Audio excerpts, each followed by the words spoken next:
Hai, Assalamualaikum korang Cuma Sedapur. Menu kali ni saya nak masak ikan siakap asam Jawa.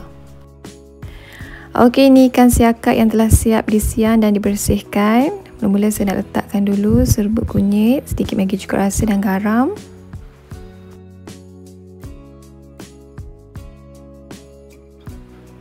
Gaulkan biar rata.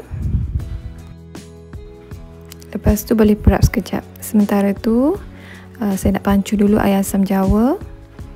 Boleh letakkan dalam satu sudu besar asam Jawa dalam mangkuk.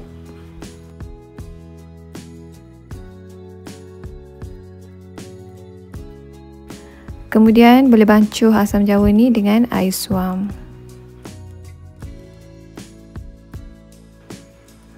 Okey, dah siap, boleh tapis lah. Untuk menumis, saya hiris bawang putih dan hiris juga halia serta ada bawang merah.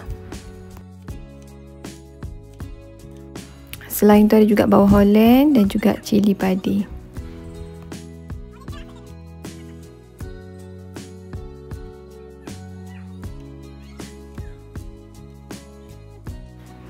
Okey, bahan pun dah ready, so bolehlah panaskan minyak, goreng ikan ni sehingga masak dan sedikit garing.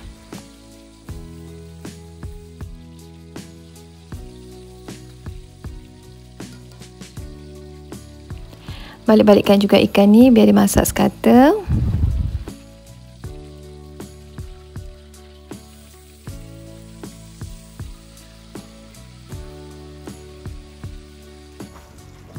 Bila dah masak, boleh angkat dan ketepikan dulu.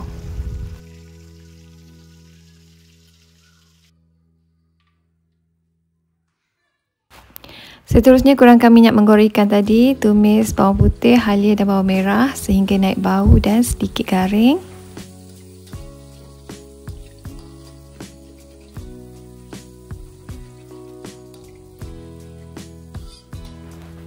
Kemudian barulah masukkan air asam Jawa secukupnya.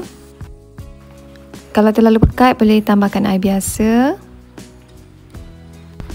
Kacau sekejap, biarkan dia mendidih. Lepas tu, bolehlah masukkan perasa, garam, gula, ajinomoto secukupnya.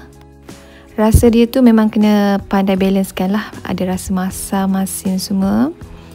Kacau sekejap. Masukkan pula bawang Holland dan juga cili padi. Kacau sekejap biar bawang tu layu. Akhir sekali barulah masukkan ikan siakap goreng tadi.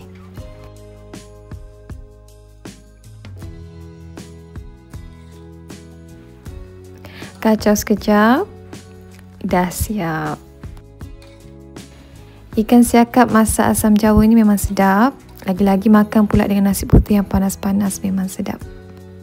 Ini salah satu menu yang kalau saya kurang selera makan, saya akan buat siakap asam Jawa. Memang dia akan menaikkan selera. Okeylah, kalau itu saja perkongsian daripada saya untuk kali ini. Thank you korang for watching. Bye. Jumpa lagi.